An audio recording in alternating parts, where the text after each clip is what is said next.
Hello there. Why do couples argue? Today I'm going to go over 10 reasons why, common areas why couples argue, and what it is that you can do about it. Why does this happen and what can you do about it? But we're going to go deeper into it on other episodes where we're just going to go one at a time. I am Karin with two as one, except that today I'm just one because Andres is out on daddy duty.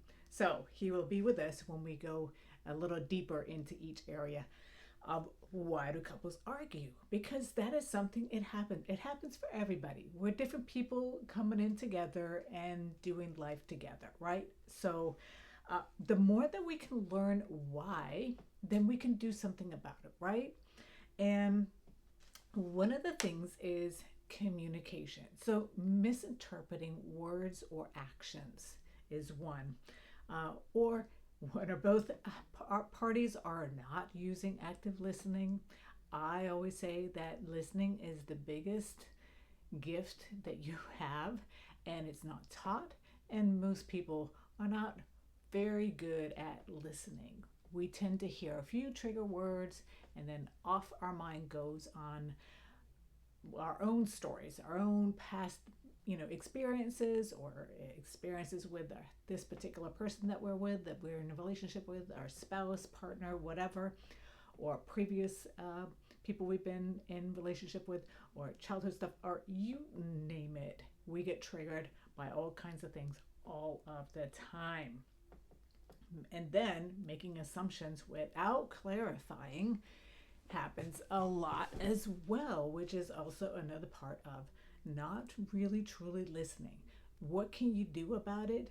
Well, one, if you find yourself trailing off thinking about something else while you're seeing your partner's mouth moving, then you're gonna have to get yourself back to, oh, wait a minute, I'm supposed to listen to my partner, and let's pay attention to what is it that he or she is saying.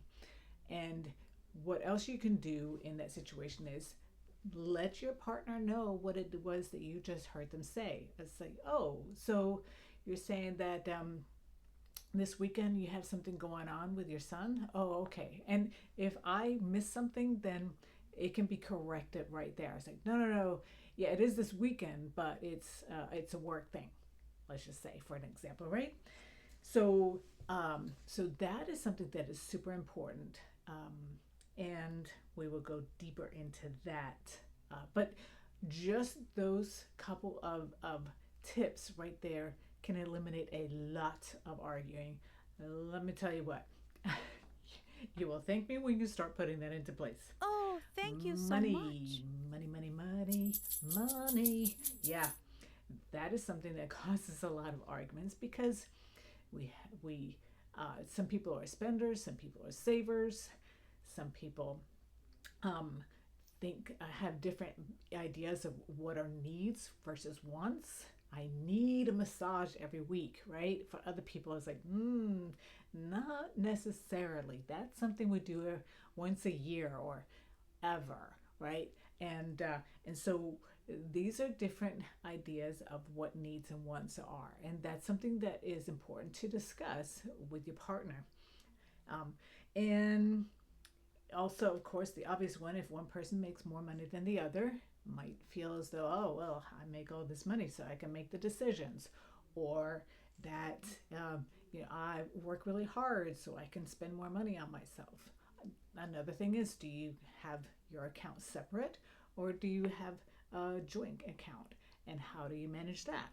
Right? That could be a little scary if you're not checking the account, if you have a joint account and you're going out and spending money, and then your spouse goes to buy groceries and there's no more money in there. It's like, yikes, that's not a good experience. So, really, a good idea is to take some time for you yourself to find out, well, what are your values with regards to money? What does money mean to you? And once you've figured that out, then you can come together and sit down quietly and discuss, this is what money means to me. And many times also going into what was your money situation growing up. Was money talked about? Was money something you didn't talk about? Was there a lot of money? Was there not? Was money spoken about as though that's scarce or it's magical or things just show up. So, yes, talking about those kinds of things can also help you clarify for yourself as well as with your spouse what is going on with that. Another one, this is number three, having different values or beliefs. And the next part is then respecting where each other comes from, right? This is somebody that you supposedly love. So let's remember that we love them when we're having these kinds of conversations, right? So talking about what are your values and what is your spouse's values, and learn something more, kind of going on what we were talking about in number two. What is your background? Do you have a different cultural background? For example, I grew up at the majority of my childhood in Denmark, and Andres, he grew up in Ecuador. So totally different cultures. And then we came together here in the U.S., and which is another culture altogether. And even around in even one state, there are different cultures. Like there's rural and there's suburban and there's city life, and Miami's a whole different country versus Central Florida, right? and and so there are lots of different cultural aspects that have a huge impact on what is important and where your values are. And then finding shared meaning. That's something that's really important, because when we find something that is shared, that we're both working towards, now we're a team. We feel more as though we're working together, and there's a reason why we're doing the things that we're doing, making decisions that we're making together. Number four is trust and jealousy. Oh my goodness.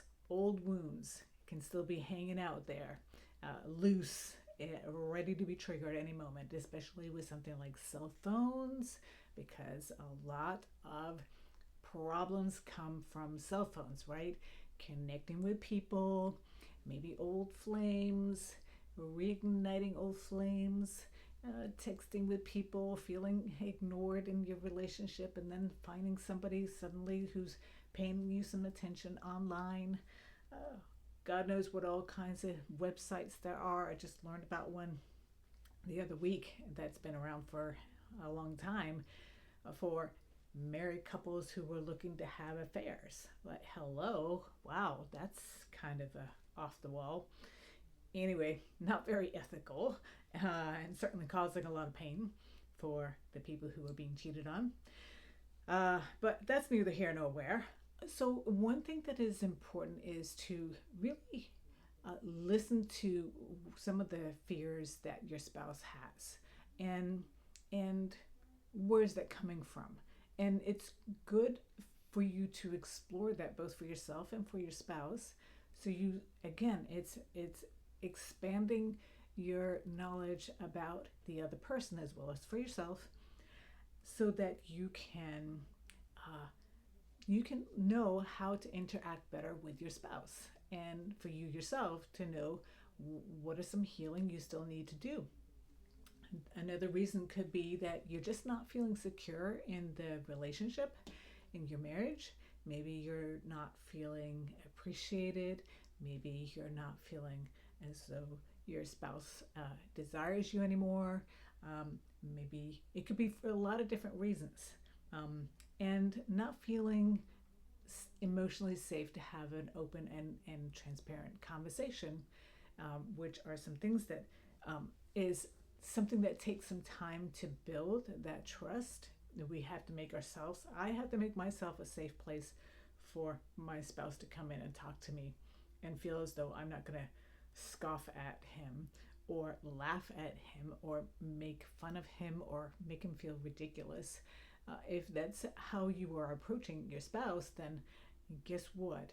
You are being the person who's not making this marriage something that is a safe place to come to, and creating distrust and just on the downturn in the marriage, if that is what you're doing. So become aware of it if you really love this person, and you can start to turn things around. You may also can be helpful to find a therapist that you can do the work with, so you have a neutral third party who has no agendas in this relationship and who can help guide you through. Um, Number 5 is balancing togetherness versus independence. And everybody has a different sense of how much alone time they need, how much time they feel they need with other people, with friends, versus couple time. So that is something that is going to be important for you to respect both because I have and really communicate about that so that you can both feel as though your needs are being met, even if it's like I want to be with you all the time and the other person is like yeah, if we can just have 10% time together and 90% time with friends and family and everybody else, because I'm Miss Extrovert and I love being with as many people as possible, then that can be a problem. And we need to come together so that we can figure out, okay, well, maybe I would love to have 90% of that, but maybe I can go back to like a 50% or so, especially if you have children. And vice versa, it's like me who wants 100% of your time all the time, I can go ahead and negotiate down to maybe 50% or something like that, right? But it is important to go ahead and come together and communicate again, and again, be kind with your spouse to understand that you're just two different people who have two different kinds of love languages. And so that it can be prioritized. Couple time does need to be prioritized, because if you don't prioritize it, and that doesn't mean 100% time together, doesn't mean 80% time together, it just means that when we go ahead and we carve out, we first of all we make sure that we carve out time that's for us, for couple time. And when we have done that, the only thing that's going to change that up is some sort of emergency. Somebody goes to the hospital, whatever kind of thing, right? Because if you carve it up and, oh, this thing came up with my friends, I'm just going to go to that. You can come along to this thing with my friends. And the other person is going, well, we had carved that out for just for us. That was supposed to be our special time, couple time to connect. So if that happens all the time, that's going to be a problem. Number 6, intimacy and affection, staying connected, because it's not just about sex. It's about staying connected emotionally and physically and spiritually. And it's going to be something that when there are differences in sexual desire, that can be a big problem. Because one person can feel rejected, the other person can start to feel like pressured to have sex, and it's like, oh my god, I gotta go, it's been this long, now I gotta just do what I gotta do. And so it's important that many times the person who has maybe less sexual desire many times may just need more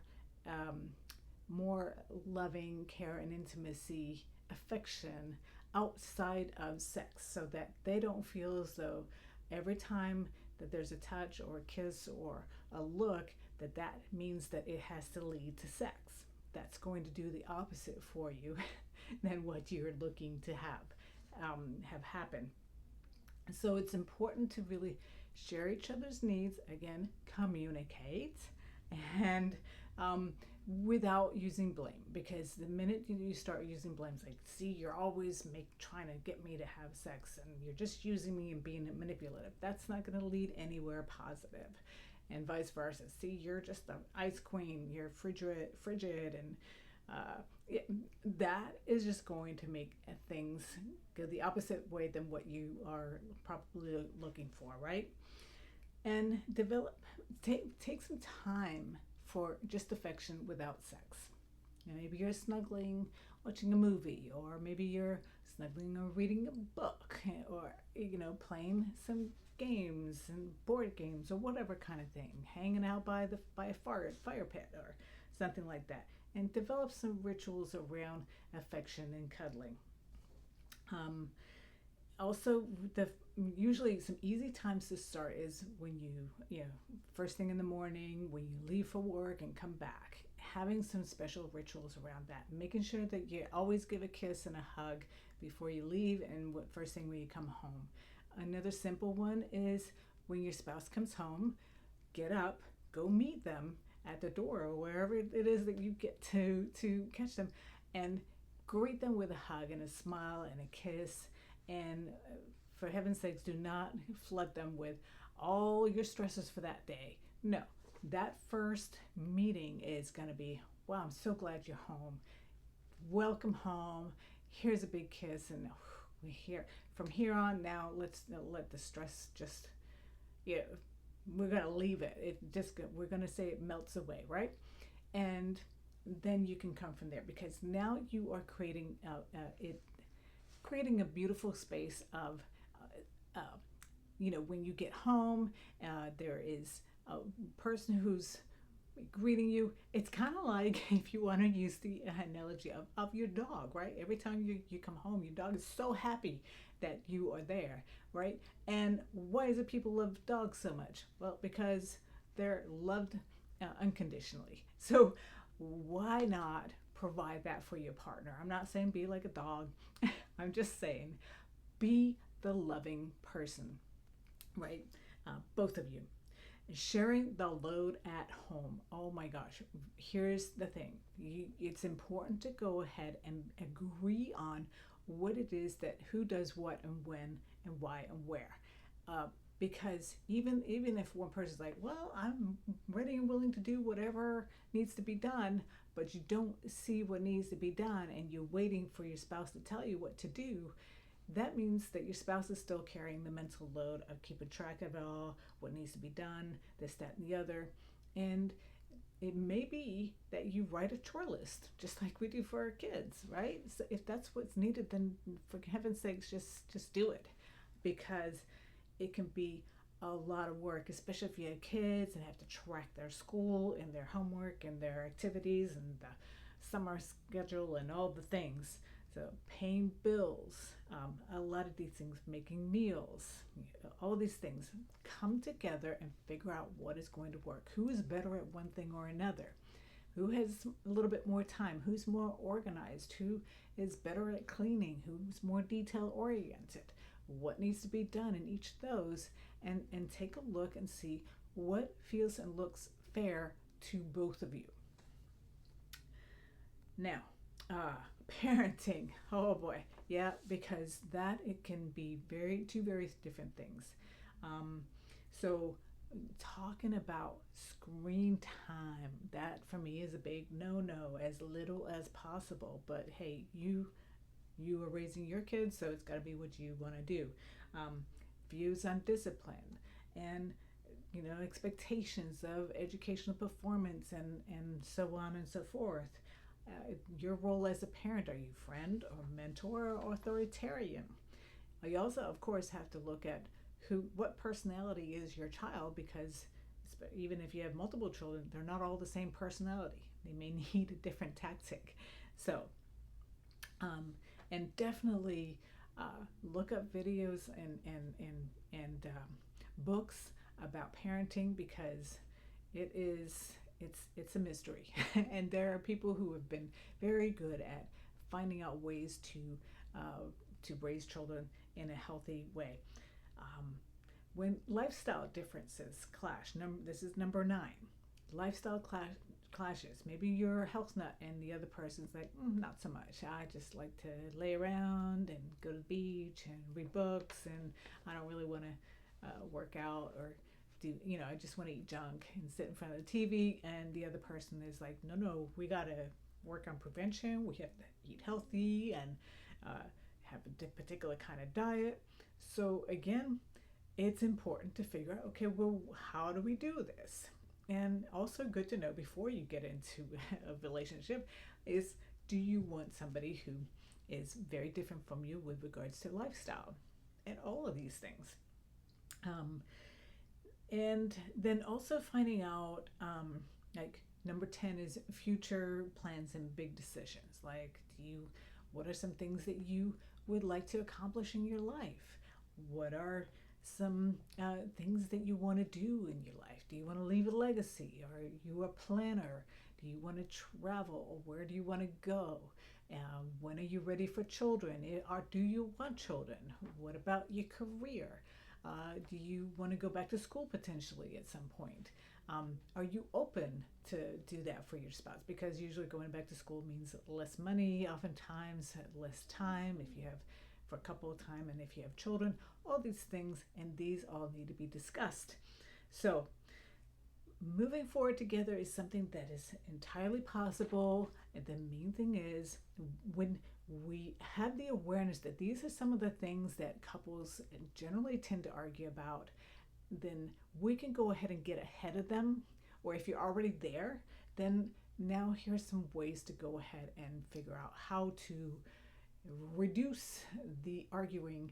If you can start to create a safe space for the other person, and vice versa. Everything in a relationship goes two ways, a two-way street, and help each other learn more about each other. This is another way to get to connect better and get to know each other, and develop a deeper relationship when you're going through all of these points and talking more.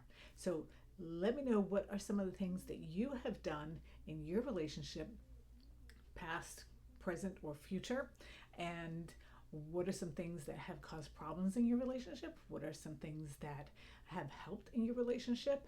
And if this is something you find is something that could be helpful for somebody else, go ahead and share that with them. Also, my 6-week mindset challenge is available in the link down below.